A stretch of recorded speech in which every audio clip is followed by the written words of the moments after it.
Salam, perkenankan kami dari PT Semangat Pajak UMKM memaparkan secara sederhana kertas kerja Excel SPT tahunan orang pribadi tahun 2025. Langsung saja kami mulai dari bagian induk halaman 1. Kolom tahun pajak atau bagian tahun pajak, centang tahun pajak. 4 kotak di bagian bawah Anda isi dengan angka 2025. Kolom periode Anda isi dengan bulan mulai dengan angka 01 sampai dengan bulan akhir dengan angka 12. Kolom status centang normal. Kolom sumber penghasilan centang kegiatan usaha. Metode pembukuan centang pencatatan. Bagian A, identitas wajib pajak. Nomor 1, NIK atau NPWP, isikan dengan 16 digit atau angka identitas perpajakan Anda. Nomor 2, nama. Isikan nama lengkap sesuai dengan data perpajakan Anda. Nomor 3, jenis ID, centang KTP. Nomor 4, nomor ID, isikan 16 digit angka nomor induk kependudukan. Nomor 5, nomor telepon, isikan nomor handphone atau selular. Nomor 6, email, isikan alamat email aktif yang sesuai dengan profil data perpajakan Anda. Nomor 7, status kewajiban perpajakan suami dan istri. Nomor 8, NIK atau NPWP suami atau istri tidak perlu diisi, karena contoh data pengisian SPT tahunan orang pribadi ini adalah wajib pajak orang pribadi yang semata-mata sumber penghasilan Bapak ikan lele adalah kegiatan usaha dagang dengan omset kurang dari 4,8 miliar setahun. Bagian B, ikhtisar penghasilan neto. Nomor 1 huruf A, apakah Anda menerima penghasilan dalam negeri dari pekerjaan? Centang kotak tidak. Nomor 1 huruf B angka 1. Apakah Anda menerima penghasilan dalam negeri dari usaha dan atau pekerjaan bebas? Centang kotak ya. Nomor 1 huruf B angka 2. Apakah Anda termasuk wajib pajak orang pribadi yang memiliki peredaran bruto tertentu atau orang pribadi pengusaha tertentu dalam kurung OPPT? Centang kotak ya, saya termasuk wajib pajak orang pribadi yang memiliki peredaran bruto tertentu yang dikenai pajak bersifat final. Anda dapat lanjut mengisi pada lampiran 3B bagian A. Contoh pengisian lampiran 3B bagian A seperti ini. Seperti yang dapat Anda perhatikan pada daftar tempat kegiatan usaha atau TKU. Kolom 1, nomor, isikan nomor angka urut. Kolom 2, ID TKU, isikan NIK 16 digit pelaku usaha. Kolom 3, nama TKU, isikan nama usaha toko atau dagang atau kegiatan jual beli Anda. Kolom yang keempat, alamat, isikan alamat usaha. Kolom yang kelima, kelurahan atau desa, isikan nama kelurahan atau desa. Kolom yang keenam, kecamatan, isikan nama kecamatan lokasi usaha. Kolom yang ketujuh, kota atau kabupaten, isikan nama kota dan kabupaten. Kolom yang kedelapan, provinsi, isikan nama provinsi. Bagian A, rekapitulasi peredaran bruto untuk wajib pajak orang pribadi yang memiliki peredaran bruto tertentu yang dikenai pajak bersifat final. Kolom 1, nomor, isi nomor urut. Kolom 2, nama TKU, isikan nama usaha. Kolom yang ketiga hingga kolom yang ke-14, isikan jumlah peredaran bruto yang diperoleh pada tiap bulannya, yang dimulai dari bulan Januari hingga bulan Desember.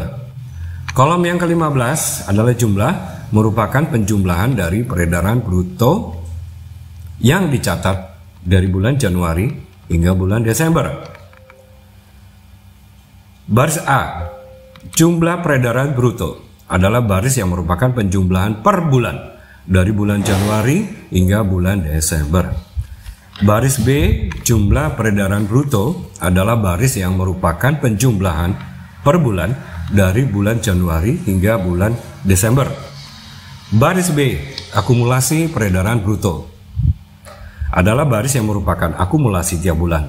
Seperti contoh, baris C, peredaran bruto tidak kena pajak adalah senilai 500 juta rupiah sebagai besaran peredaran bruto yang tidak dikenakan atau diperhitungkan sebagai objek pajak penghasilan.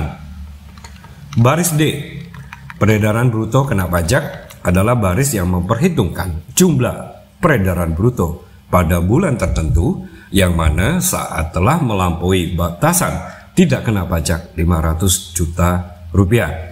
Maka dihitung pajak penghasilannya dengan besaran 0,5%. Baris E, jumlah pajak penghasilan final terutang adalah merupakan perumusan dari besaran 0,5% dikalikan baris D.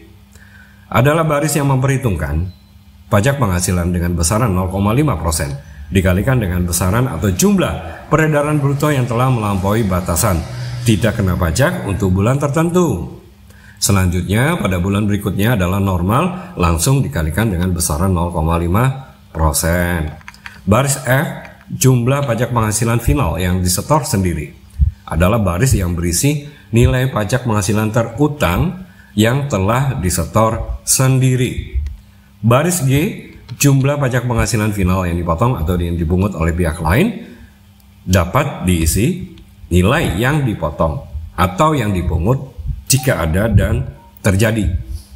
Baris H, baris I, dan baris J adalah mengikuti jika ada pajak penghasilan yang timbul akibat kurang dipotong atau dipungut atau disetor dan selisih antara pajak penghasilan yang disetor sendiri serta jika ada pembetulan SPT tahunan yang dibetulkan. Bagian B, rekapitulasi peredaran bruto untuk wajib pajak orang pribadi pengusaha tertentu atau OPPT tidak perlu diisi.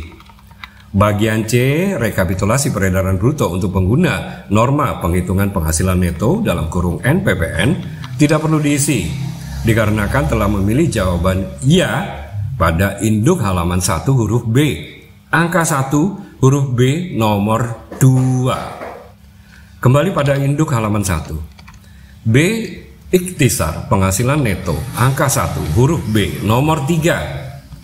Apakah Anda menggunakan norma dalam menghitung penghasilan neto? Centang kotak tidak. Saya hanya menerima penghasilan dari usaha yang dikenakan pajak bersifat final dan tidak menyelenggarakan pembukuan. Lalu lanjut ke pertanyaan 1 huruf C. Huruf C, apakah Anda menerima penghasilan dalam negeri lainnya? Centang kotak tidak. Jika memang tidak menerima penghasilan. Namun dapat pula centang kotak ya jika Anda menerima penghasilan lalu diarahkan ke lampiran 3A4 bagian B untuk diisi. Contoh telah kami sediakan dan dapat dipelajari atau diamati. Huruf D, apakah Anda menerima penghasilan luar negeri?